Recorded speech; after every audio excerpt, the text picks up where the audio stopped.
record. All right, so you're going to go down to the very bottom of your module. Use the module once again, and you're going to find this Byzantine Empire classwork. Go ahead and open that up. And we're going to look at notes today that go right along with that, and I'm going to give you the answers as always as we go through this. All right, so today we're going to talk about the Byzantine Empire. The Byzantine Empire is not that exciting. In fact, it's a little bit boring, but it is what it is, right? Here are the problems you have. So you had the fall of the Roman Empire. You know, you look at the reasons for the fall: cost of defense, devaluation of Roman currency, inflation. Army included mercenaries and invaders, people who were really not loyal to, Rome. Loss of faith in Rome and the family, a moral decay. Political problems, civil conflict, weak government, weak leaders. And then attack on the borders. 330 AD, Constantine moves the capital from Rome to Byzantium and renames it Constantinople after himself. Okay. In this timeline, you don't really have to worry about that much. It just gives you an idea of how things are going. So we talked about how, the Roman Empire fell 476 AD. And then this guy comes along. His name is Justinian. 527, Justinian succeeded his uncle to the throne in the east. He sends General Belisarius to reconquer former Roman territory. And when we look at his accomplishments, that's one of his accomplishments. Byzantine culture eventually spreads to Russia, which we'll talk about too. It's at the bottom of your sheet. And then in 1054 AD, the church splits in what we call the Great Schism. There's a Tool song. My favorite band is Tool. They have a song about this schism. It's a split between the church. At first there was one church, and then it split and you had two churches. Okay, it used to be only one Christian church. I know that's hard to believe today because there's many Christian churches. All right. In 1240, the Mongols, building their empire, eventually destroy Kiev, which is a Russian city, and Constantinople will fall to the Ottoman Turks in 1453, and they will rename the Constantinople, the city of Constantinople, they rename it Istanbul. I'm going to go back to the videos because it's not going to allow me to do a whole lot with that. Anyway, so we're going to get into what's going on here. Division of the Roman Empire. Once again, capital city moved from Rome to Byzantium, which is Istanbul today. How many of you have ever seen the movie Taken 2? Okay, where Liam Neeson is actually in Istanbul and he's telling his daughter, they're like sailing on this little thing, and he's like, look, this is one of the most important cities in the world. Istanbul, Constantinople is one of the most important cities in the world. The Western Roman Empire survived till 476 AD when it failed to have a Roman emperor. So once it had no emperor, the empire fell. Okay. The Eastern Roman Empire becomes the Byzantine Empire. That is what we're talking about, is the Eastern Roman Empire. That's what Byzantine Empire really means.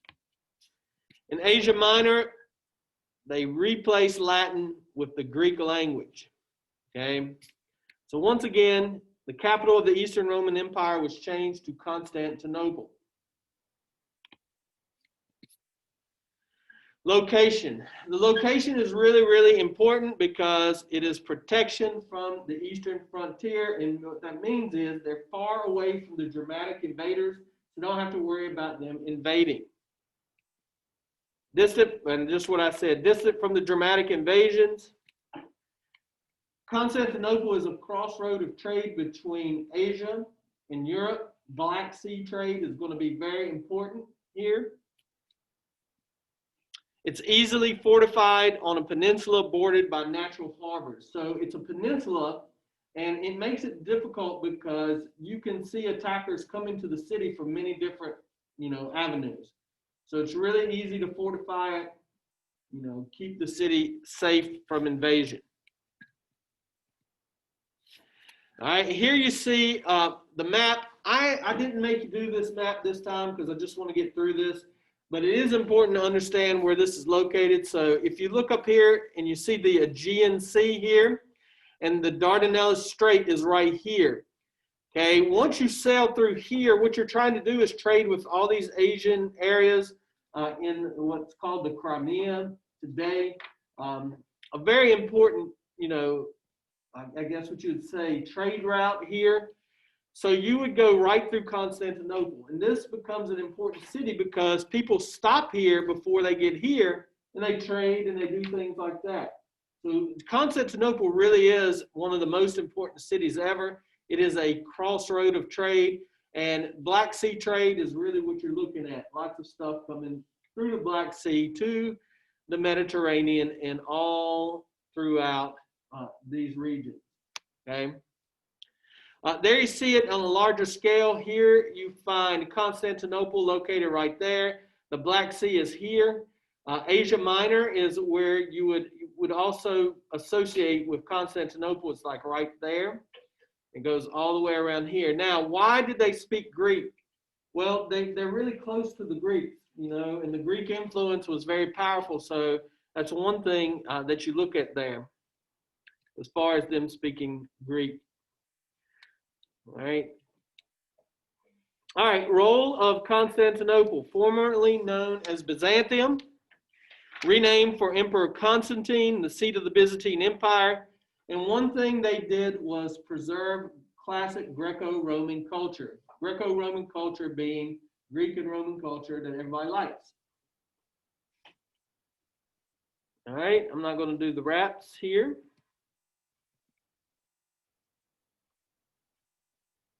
All right, we're not going to do that one. All right, here is if you look at the very top, it says, what accomplishments did Justinian provide to the Byzantines? Justinian was the emperor who never slept. All right, here are his accomplishments right here. He is the first to codify Roman law, which became the basis for law codes with Justinian's Code. He reconquered former Roman territories, expanded trade. Under Justinian's reign, the Byzantine Empire reached its height in culture and prosperity. That's what goes in number one.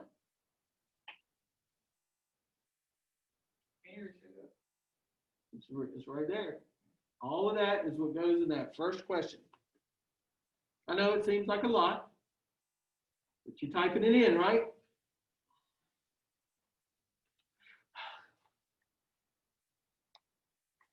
Trust me, all the rest is not as much.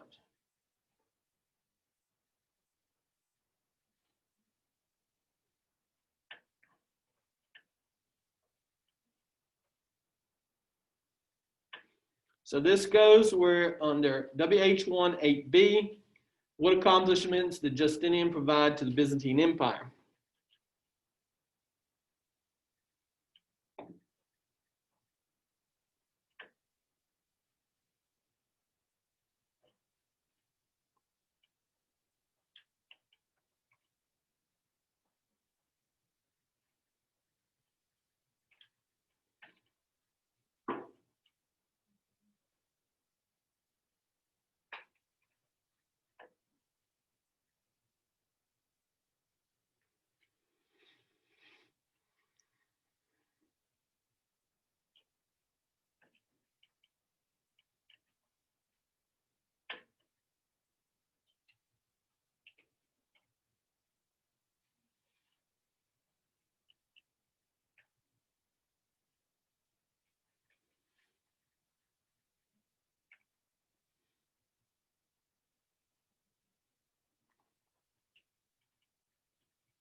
You also look down here at the bottom, it says examples corpus juris civilis, that is Justinian's code.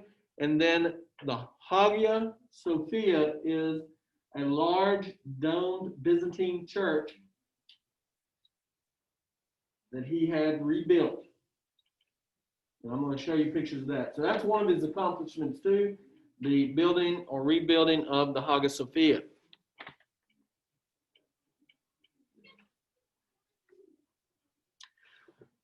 I will have a quiz for you on Monday, and what we'll do is you won't be here on Monday, so it'll be unlocked. The people who come in are going to, take the quiz that day in class. You could possibly do that as well, but you have to do what?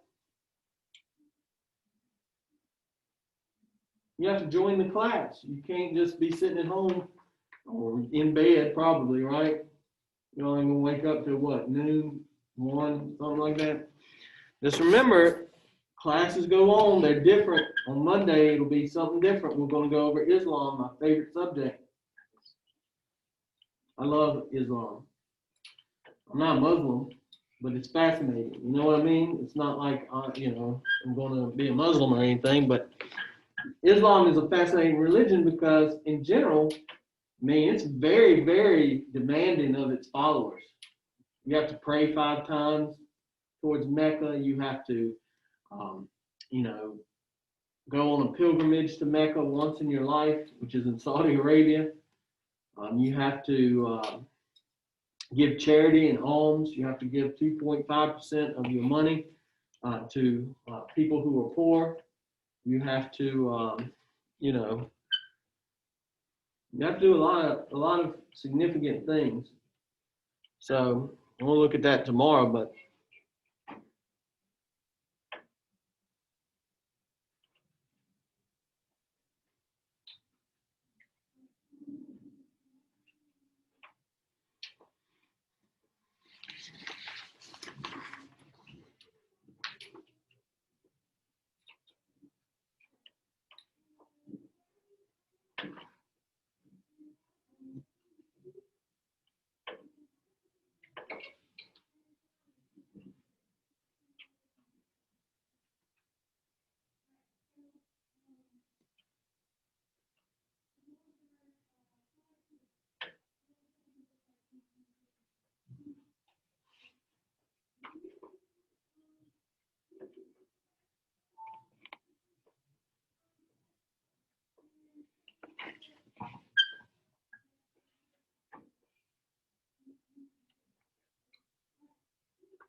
one of my favorite fighters is a Muslim. I'm going to have a video of him on there. His name's Habib Nurmagomedov. He's fighting this weekend. He's undefeated. He beat that punk Conor McGregor up real bad. Humiliated him. Why do you not like Conor McGregor? Because he talks all that trash. He's what we call the Twitter champion. He talks a lot on Twitter, but he don't ever do what? He don't ever fight.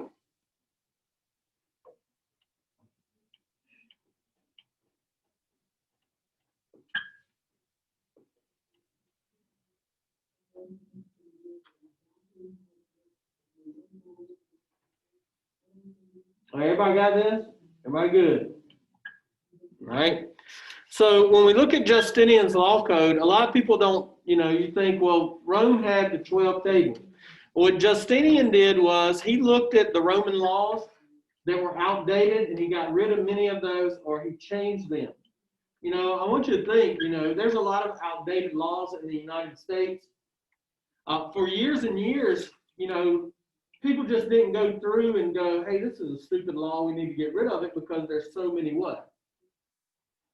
So many laws. And what Justinian did was he updated these laws and was like, well, these laws are stupid. In America, for many, many years, in many places, women were treated very poorly. Of course, women couldn't vote till about 1920 in this country, well after the 15th Amendment allowed African Americans, former slaves, to vote. The women, you haven't been, I guess what I would say, treated fairly in this country for a while now. There used to be laws on the book called the rule of thumb. Anyone heard of the rule of thumb? So rule of thumb is a saying like, if you're doing something, like let's say you're measuring something, or something, the rule of thumb is to do it this way. That's how you're supposed to do it, The rule of thumb, the saying comes from a law in America where a man could beat his wife with a stick as long as the stick was no wider than his thumb.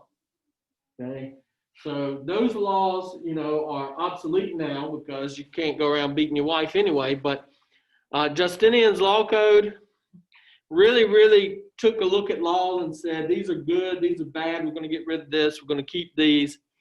And it was known as the collection of civil law, and it becomes a basis for European law for many years to come, even today.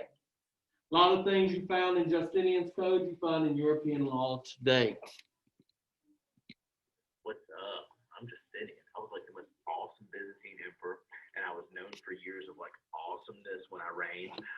Some awesome things I did was like I sent troops back over to Italy, and we like reconquered Rome back from the Germanic tribes, which is pretty freaking awesome. I also had this massively awesome domed church built right in the middle of Constantinople. It's called the Hagia Sophia. It's an Orthodox Christian church because we here in the Byzantine Empire are Orthodox. We don't like those Catholics. And one more thing, I went back to like 400 years of Roman law and like completely rewrote it down and recodified it. Most complete law code that was ever built in the ancient world. It's pretty freaking awesome. It's called Justinian's Code. I named it after myself because, I mean, let's just face it, I'm awesome. I'm not going to make you do that. But this right here is the Hagia Sophia. All right, it asks you art and architectural or architecture achievements. What is the most famous church in Constantinople? It is this church right here, the Hagia Sophia, built in 532 AD. And if you look, when we talk about Islam, there's a building that they show that looks kind of similar to this. I always look over at the minarets on the side, the missile-like, structures that you find. It's like 4 of them there. If you see those and you see a much larger building, this is the Hagia Sophia, not the Dome of the Rock. Dome of the Rock is Islamic architecture, and it was built where they believe Muhammad passed and ascended to heaven. So that goes in where it says, what is the most famous church? It is the Hagia Sophia. All right? Y'all got that? Yep, easy. If you look at it, look how beautiful it is. It's probably one of the most popular places to go in Istanbul because now, Muslims, Ottoman Turks took over and Muslims are in control of it. But it is one of the most, beautiful buildings that you'll ever see, especially for that time period, the dome roof. It's amazing that it still stands because, they have some seismic activity there and architecturally speaking, a heavy dome on top, it's kind of cool that it's still there. But if you also look, this writing is Arabic, so this is a more contemporary picture of it. But once again, a beautiful building, the Hagia Sophia. I'm not going to do the true or false yet.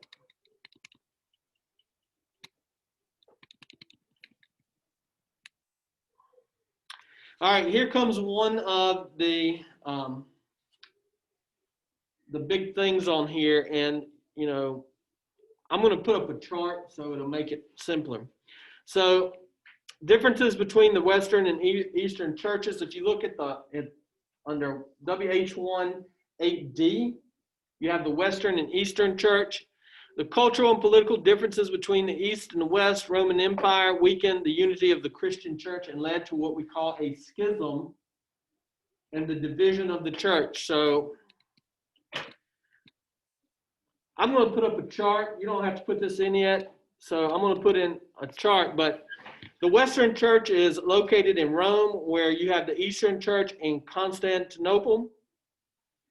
Rome, you have, you know, even after Rome falls, the Germanic tribes accept Christianity. A lot of them do. And what you're going to have is Rome is further from the seat of power, from Constantinople becoming the capital, and they use Latin in their liturgy, whereas the Eastern Church is a whole lot different. They use Greek in their liturgy, and it's centered in Constantinople. So we're going to look at this in a chart, but basically it's a division.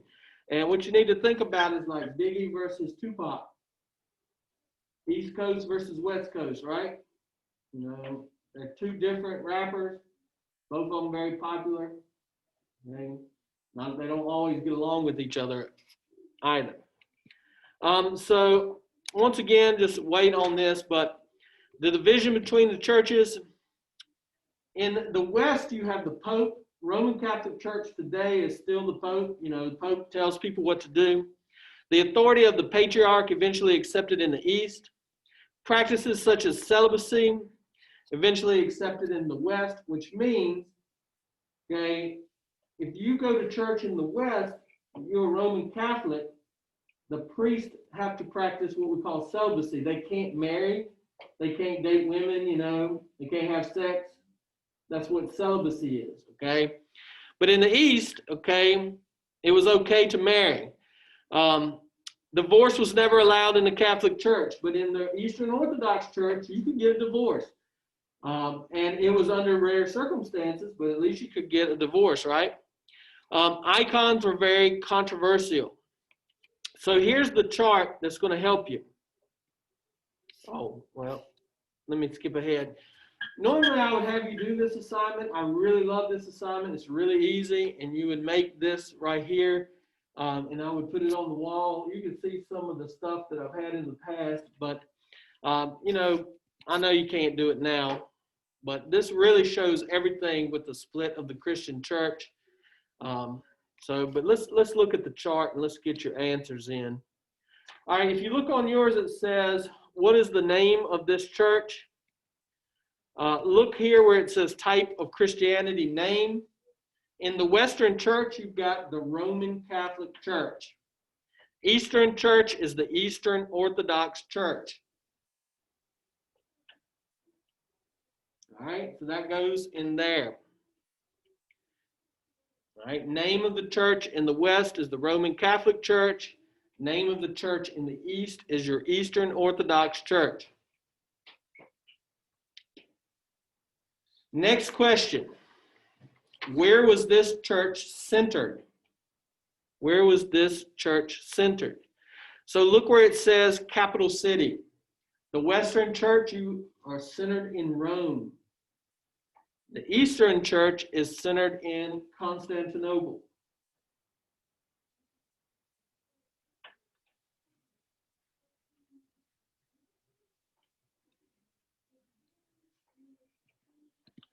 All right, it says, the next question, whose authority did they accept? In the Western Church, they accepted the Pope's authority, so he was the leader. All right, and then in the East, the second one, where was the church centered?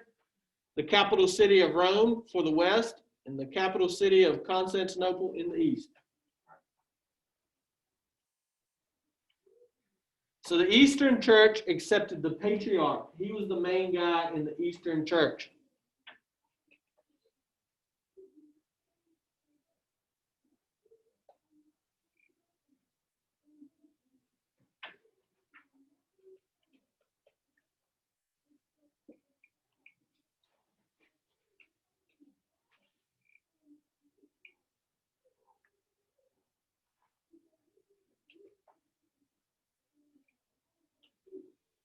All right. And then finally it says, what language did they use? In the Western Roman Empire, they used Latin. In the Eastern Roman Empire, they used Greek language.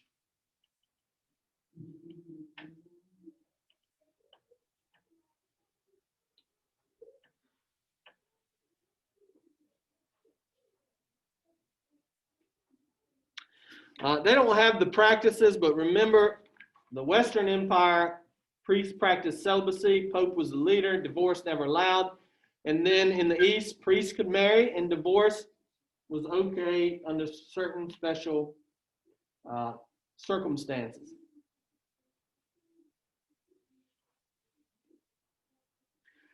If you look up where it says Byzantine cultural achievements, it says, what was the most common language spoken by the Byzantines? What would that be?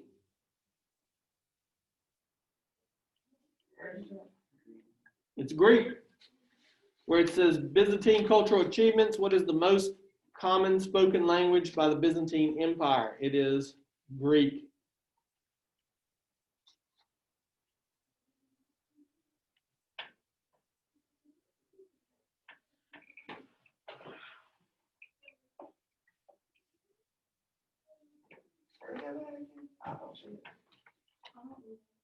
All right, look under WH18C. All right, you see where it says art and architecture. Right beside that, it says Byzantine cultural achievements. Most common spoken language is Greek.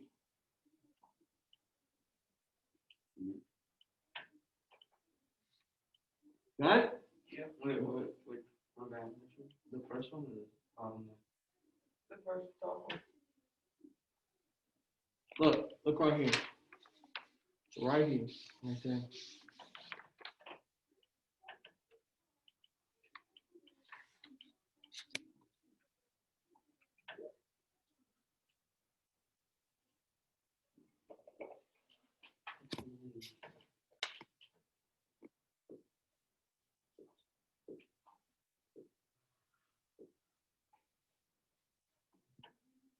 All right, if you look, it says, what did the Byzantines use, oops, went a little fast there, to enhance their religious services? Look right here. They use icons, which are religious images. Now, these are very, very, very controversial. Icons, and you've seen icons before in your life if you go to church. An icon is simply a picture of like Jesus or a picture of Mary, who is the mother of Jesus, right? When you go to church, some of these things are up. A lot of people thought that if you went and you looked at these, you know, statue of Jesus or whatever, that you're worshiping idols. And so they looked at icons as if they were idols or idolatry, which to me sounds really silly. But in general, you know, in general, you got to pull that mask up over there. In general, you know, I don't know how y'all feel about it, but I don't, you know, the symbols were important to a lot of people because they couldn't do what? They couldn't read or write. So they could look at the picture and go, so this is why we worship Jesus. You know, he was on the cross. You know, it just is, it's amazing to me how this is controversial, but it was back then. You also want to put mosaics found in public and religious structures. A mosaic is basically a picture created by broken pieces of tile or glass. And the Byzantine Empire was known for mosaics. Where do you put this? Under what did the Byzantines use to enhance their religious worship? Just put icons, religious images, and mosaics.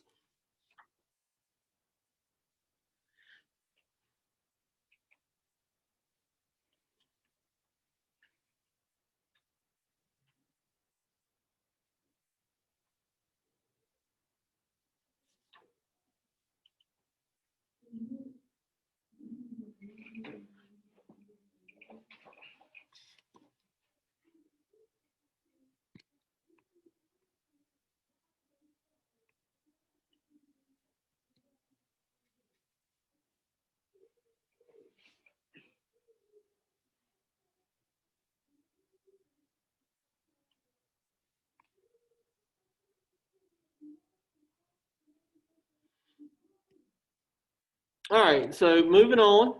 Once again, all right, it says, what was the most common spoken language? We said that it was Greek. Continued flourishing of Greco-Roman traditions. type of Christianity is Eastern Orthodox or Greek Orthodox. If you look at the bottom, it says right here where it says Byzantine cultural achievements. How did the Byzantines preserve Greco-Roman learning? They preserved them in libraries.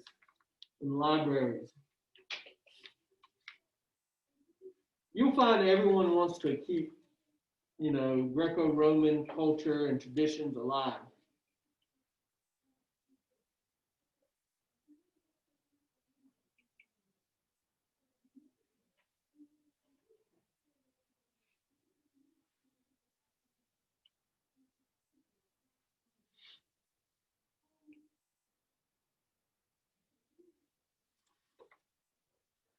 So we're almost done with this. We just got to talk about Russia. One thing I don't like about this section is we really don't talk a lot about Russia. Like we don't talk about Ivan the Terrible, who was super fascinating. He was crazy. But Russia didn't do bad under him. Kind of reminds you of the world today, right? But Ivan the Terrible, there's this famous painting where he kills his own son. And he hits him with this staff that he has in the head because, he's mad at the son. The son confronts him because Ivan had raped the son's wife. And he didn't like the wife. He said she dressed too provocatively, so he rapes her. And then the son confronts him, and he beats him to death with his staff. And then there's this crazy picture of him holding his son and like holding him, looking at him like, oh my God, what have I done? Well, he was probably suffered from some sort of, mental disorder, no telling what it could be, like bipolar, what you would consider today, but definitely a crazy dude. But anyway, so how did the Byzantine culture influence Russia and Eastern Europe? Trade routes between the Black Sea and Baltic Sea via the Straits and the Dnieper River allowed access into Northern Europe. So it says down here, how did Byzantine culture influence Russian people? Adoption of Orthodox Christianity by Russia.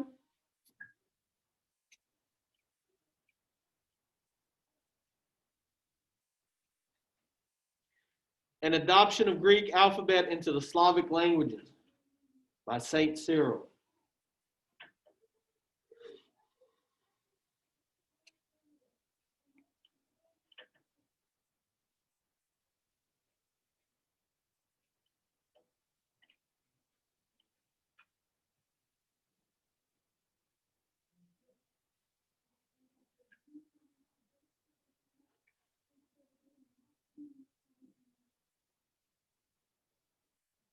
All right, so it says, who created an alphabet so the Russians could read the Bible in their own language?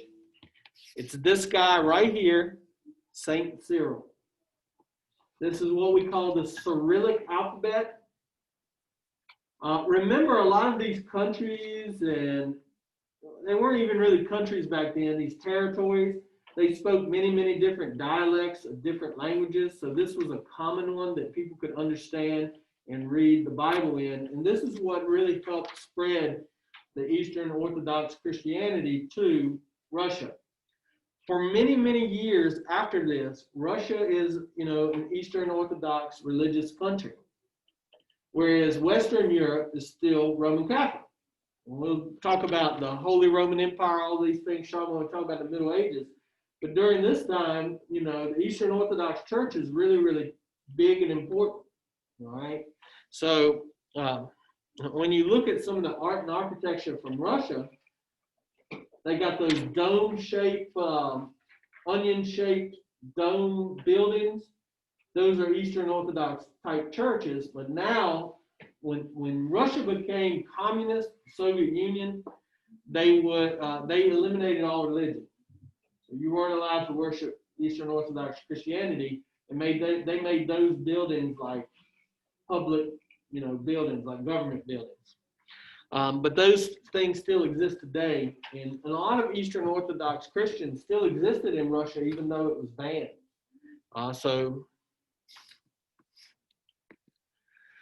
This is, if you look at this trade, this is really what they're trading a lot of. This is amber. You see it in jewelry and things like that. They did a lot of fur trading. And of course, lumber. What do you think lumber was used for a lot? Fire, but even more so, what did they have to build for? What's that? Houses, yeah. You know, buildings, houses, churches, all sorts of things. So very, very, important trade through the Baltic, what you call the Baltic Sea, and the Black Sea right here. See, this is one of the interesting things I always think about is when you get up here to the north of Russia, it gets really what? Cold. What's Russia like? It's historically cold. And you see this area right here, it's tough to sail through here because there's lots of what? Ice. Especially in ancient times, it's kind of dangerous. So this Black Sea trade is really important to Russia even today. That's why they're always trying to mess with the Ukraine, and they're always trying to take this area of the Crimea over, have control over it, because this is a great trade route for them. They don't have to go through all this ice through the Baltic Sea area. And when you really think about Russia, my friend married a Russian. So my friend met a Russian on the interwebs. It was years and years ago. And I remember him meeting her, and I was kind of like, it was really bizarre, to be honest with you. But Russian people, they're very unique. She was very unique. But he met her, and of course, I guess he thought I was going to make fun of him, like she was some kind of mail order bride or something. But I didn't. His mother, I saw his mother over there getting his mail one day, and I'm like, "Where's Mike at?" She was like, "He's in." She goes. I said, "Is Mike in Germany?" He told us he was going to Germany. He lived right next door to my mom, and he said he was going to Germany to visit an exchange student that had stayed with him in Danville. And I said, is Mike? How's Mike like in Germany? And she goes, "Germany? He's not in Germany. He's in Russia." I'm like, "Russia? What is he doing in Russia?" So he's meeting this girl there. And I was like, "Oh, yeah." And so he met her, and then eventually he brings her back and he marries her. So my fiance and I went over there for like dinner with them. And she's showing my fiance the wedding pictures in Vegas. They went to Vegas and got married. And so I said, "You went to Vegas?" He goes, "Yeah." I said, "What'd you do there?" He's like, "Gamble." I was like, "Oh." He didn't tell me they got married. And she's looking at the pictures. And then she goes, "Tell them about going to Washington." So, she's not a citizen. So when they get married, they have to go and fill out paperwork in Washington so that she can get some sort of green card or something until she can become a U.S. citizen through his marriage. So that's like his sponsor. So I was like, "What is he doing in Washington?" And he was like, "Oh, just sightseeing." All right, man. You ain't got to tell me you got married, but it's right here, whatever. But one of the things I found interesting about her and her mother has like a true Russian name, Olga. And she's like old school Russian woman, not, how you say it. Like she looked like somebody you think would be from Russia, Olga. And she was super nice though. And, they ate like a lot of the meals they fixed, they ate cabbage. Now, I don't know how you feel about cabbage. I'm not a big cabbage fan, but why do you think they grow cabbage there? Yeah, because you can grow cabbage in colder, climate, so it's the only thing that'll live there, right? So they eat a lot of cabbage, and I'm like, bleh. They also have a weird thing is when we sit down to dinner, there's a bottle of vodka on the table. And they drink a lot of vodka. Russia, the I guess almost the main sort of import or the main thing sold to Russians for years under communism. You would have to stand in line for bread and vodka. Vodka is almost more important than food to Russians. And they drink it at dinner like it's nothing. The kids drink it, everybody drinks it. I'm just like, dude, I don't want to, I'm not sitting here taking shots of vodka with you guys, trying to eat a meal, and, it's interesting, but we kind of look like, wow, this is wild. But Russia is a different place. I'm telling you, she lived in Moscow for a while, and Moscow is a huge city, but it's not very diverse. So when she comes to Danville, she sees people of different colors and people of different ethnicities, and she's kind of like, I don't know if I like it here. She always hated Danville. I'm just like, I mean, this ain't Russia, lady. This has got to be better than Russia, right? Russia ain't great. That ain't a great place to live. Y'all, most people are poor. They were communists for many, many years. And but she was just like, Danville sucks. And I'm just like, I mean, you're from Russia. How could it be worse than that? But anyway, long story short, I'm just always fascinated by Russian people. Russians are really tough, historically tough, because think about it. Your diet consists of vodka and bread, potatoes and cabbage, right? Stuff that grows, it's not like leafy vegetables that have to have a lot of sun and heat and moisture. They're very reliant on other countries for stuff like grain and stuff like that because it just doesn't grow. They have maybe one growing season and that's it. But there used to be a fighter. His name was Oleg Kakarov, and he fought in the UFC back when it was bare knuckle. And his main claim to fame was that he could take a beating, like a horrible beating. Like one guy, Dan Severn, kneed him in the head like 20 times, and he was just blood pouring all over the place, and they won't stop it. They're gonna let him die in there, blood all over the place. And eventually, they was like, "Well, this dude bleeding way too much, so we'll stop the fight." And he fought my good friend Henzo, and it was one of the craziest fights. He wore a black glove, which was highly suspect. You wear a black glove to fight, you could put something in there, hit him with it. One glove, not two, just one. And so he took Henzo down, and Henzo kicked him in the face, and he fell. And Henzo jumped up and hit him, pow, and knocked him out. Well, he didn't realize that he was knocked out. So he gets up, and the ref was like, "Hey, man." Oleg's like, "Hey, I'm supposed to fight that guy right there." He goes, "Yeah, you already have." He's like, "No, I haven't." "Well, what are we doing?" "I'm supposed to fight." And his face is all bunched, blood all over him. He's kind of like, "Where's this blood coming from?" He's like, "Hey, bro, you got knocked out. You're not fighting anymore." And it's funny because Henzo, he's a funny guy. He was just like, I told him, that we can fight again, but he's got to beat Big Daddy Goodrich. Because everybody thought Oleg was going to beat Henzo. Henzo is a lot smaller. But Russians are tough, man. I always think about Russia as just being a cool place. If you live in Russia, you have to serve in the military. Most every Russian child, like y'all go to school and you go to PE class, you don't learn anything but like what? What do y'all do in PE class? Like what? Running around, basketball. They throw you a basketball out there. You do some, back in the day, we used to do jumping jacks and stuff like that to warm up. And then they would give us some kind of game we would play. In Russia, they take sambo, combat sambo, where they learn how to tear people's legs. They put you in a leg lock and it'll tear your MCL, your ACL. You learn arm bars and chokes and stuff like that. They do that in Russia. They teach their kids how to fight because they know they're going to go in the military. In Abu Dhabi, they teach kids Brazilian Jiu-Jitsu. So these are wonderful places, by the way. They should teach, every kid should learn how to defend themselves. But in a public school here, you never see it because of liability. They scared somebody will sue them or something, But anyway, so you guys, that should have finished y'all's worksheet, right? Can you go back? Because I think it's the very last one. What's the very last one?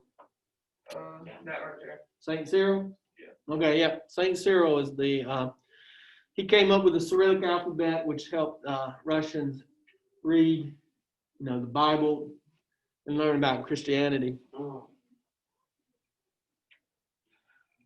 What was that? Turn this in there. Yeah, if you can submit it, you can submit it. All right, so church architecture and religious art. Church is embellished with gold, silver, marble, ivory, and jewels. Icons were displayed in church walls, on church walls, in homes, and at shrines. Art focused on imperial power and religious things. So you'll see a lot of the mosaics were of Justinian and his wife Theodora. Mosaics, jeweled crosses, ivory boxes for sacred items. And then this was a big thing during this time period too. These are called illuminated manuscripts. And so they would take the Bible, and you've probably seen Bibles like this, like a Bible at your church might be really big and really thick, you know, and then when you open it up, there's all this like religious imagery in it and pictures. These are what we call illuminated manuscripts, a lot of decorations, you know, on the side it'll be little flowers and crosses and all that good stuff. So illuminated manuscripts became, you know, one of the big things in the church during that time.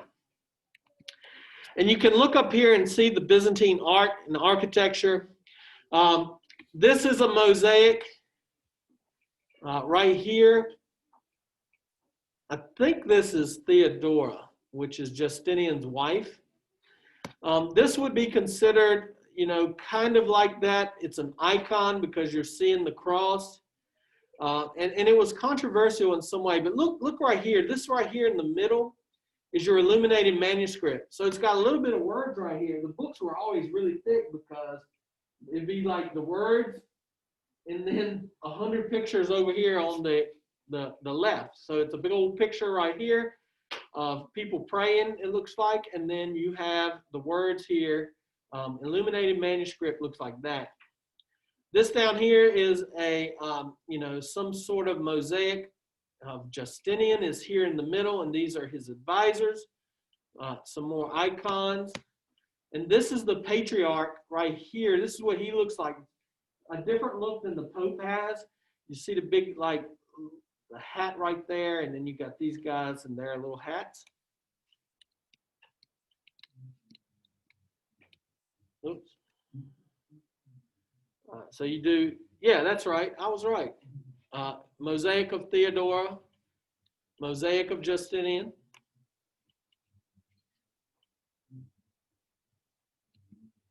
All right, I'm not going to make you do the index card quiz. All right, what I'm going to do is I'm going to stop recording. What happens, I'm going to stop recording, and then I'm going to go back to the video.